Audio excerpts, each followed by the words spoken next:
2030 पर्यंत चंद्रावर वीज निर्मिती होणार आहे। म्हणजे चंद्रावर आता तुमचा स्मार्टफोन चार्ज करता येणार, तेही विदाउट पॉवर बँक।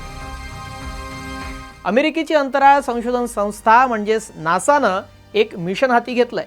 आता नासा नेमकं चंद्रावर वीज कशी तयार करणार आहे, हे नासाचं मिशन कसं असणार आहे, सर्व काही या व्हिडिओतून जाणून घेणार आहोत।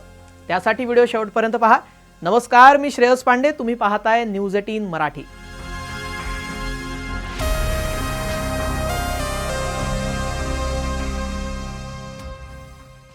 आपण लहानपणापासूनच चंद्रावर अनेक कथा कविता ऐकल्यात, त्यामुळे चंद्र आपल्या तसा मनाच्या फार जवळच आहे।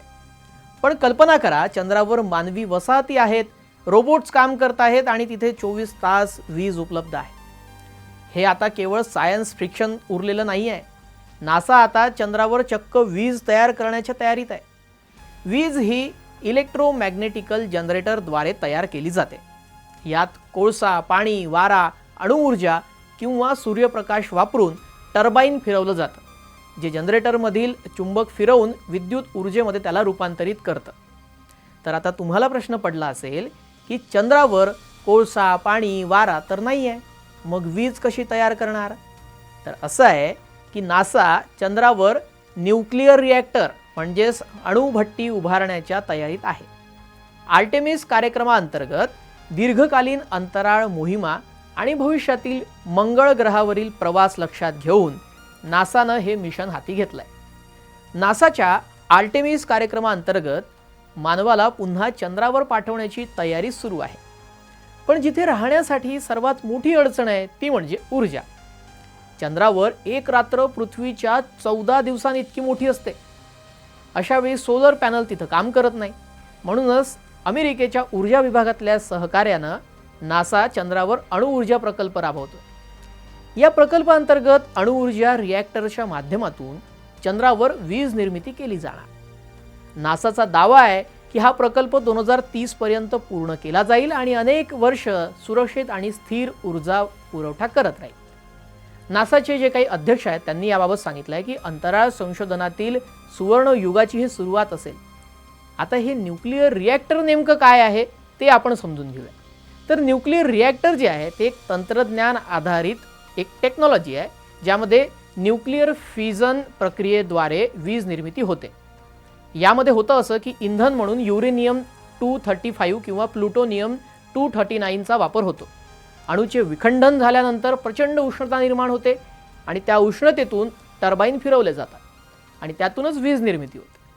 आता हा न्यूक्लिअर रिॲक्टर काही पृथ्वीवरच्या अवाढव्य वीज प्रकल्पांसारखा दिसणार नाहीये। हा रिॲक्टर हलका, सुरक्षित आणि स्वयंचलित असेल। या प्रकल्पातून 40 किलोवॅट पर्यंत वीज निर्मिती होऊ शकते, जी पृथ्वीवर सुमारे 30 घरांना वीज पुरवठा करण्याइतकी आहे। हा रिॲक्टर चंद्राच्या कठीण वातावरणामध्ये देखील किमान 10 वर्ष नीट काम करत राहील असा अंदाज आहे। विशेष म्हणजे ही प्रणाली हलकी, सुरक्षित आणि रोबोट्स किंवा अंतराळवीरांद्वारे सहजपणे स्थापित करता येते। या रिॲक्टरबाबत काही इंटरेस्टिंग फॅक्ट्स आहेत। हा रिॲक्टर पृथ्वीवरून लॉन्च करताना कोल्ड स्थितीत असतो आणि चंद्रावर पोहोचल्यावरच सक्रिय होईल। बरं, मूठभर युरेनियम कोळशाच्या हजारो टनापेक्षा जास्त ऊर्जा देऊ शकतं आणि चंद्रावरील -170 डिग्री सेल्सिअस तापमानातही हा रिॲक्टर काम करू शकेल। आता चंद्रावर अणुऊर्जेची गरज काय आहे? तर असं आहे की चंद्रावर रात्रीचा कालावधी सुमारे 2 आठवड्यांचा असतो, त्यामुळे एक सस्टेनेबल एनर्जी सोर्स इथं आवश्यक आहे। सूर्यप्रकाश असो किंवा नसो, वीज पुरवठा थांबला नाही पाहिजे। या काळामध्ये सूर्यप्रकाश नसल्यानं सोलर पॅनल्स इथं प्रभावी ठरत नाही, त्यामुळे केवळ सौर ऊर्जेवरच अवलंबून राहणं काही रिलायबल नाहीये। सोबतच प्लस पॉइंट म्हणजे अणुऊर्जा रिॲक्टरच्या मदतीनं वेळ वाचते, हवामान किंवा प्रकाशाच्या उपलब्धतेवर देखील अवलंबून न राहता सतत इलेक्ट्रिसिटी फ्लो कॉन्स्टंट असतो। आता यातून मंगळ मोहिमेची देखील तयारी केली जाते। जर हे तंत्रज्ञान चंद्रावर यशस्वी झालं तर मंगळ ग्रहावरील भविष्यातील मानवी प्रवासासाठी हा मुख्य आधार असेल आणि वीज असेल तरच चंद्रावरील पाण्याचा शोध किंवा इतर प्रयोगही शक्य होतील। त्यामुळे ही सर्व खटाटोप सुरू आहे। आता या प्रकल्पाचा परिणाम काय होणार ते देखील आपण जाणून घेऊया। हा प्रकल्प यशस्वी झाला तर चंद्रावर सतत वीज पुरवठा शक्य होईल. मंगळ मोहिमेसाठी आवश्यक तंत्रज्ञानाची चाचणी सुलभ होईल आणि अंतराळातील ऊर्जा पुरवठ्याचा वेळ आणि खर्च कमी होईल. कमी इंधन, शून्य कार्बन उत्सर्जन आणि प्रचंड ऊर्जा.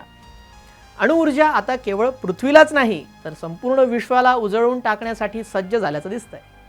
बरं, चंद्रावर अणुऊर्जा रिॲक्टर उभारण्याचा नासाचा हा प्रकल्प केवळ हा अंतराळ संशोधनापुरता मर्यादित न राहता भविष्यातील मानवी वसाहती आणि आंतरग्रहीय प्रवासासाठी मैलाचा दगड ठरतो का?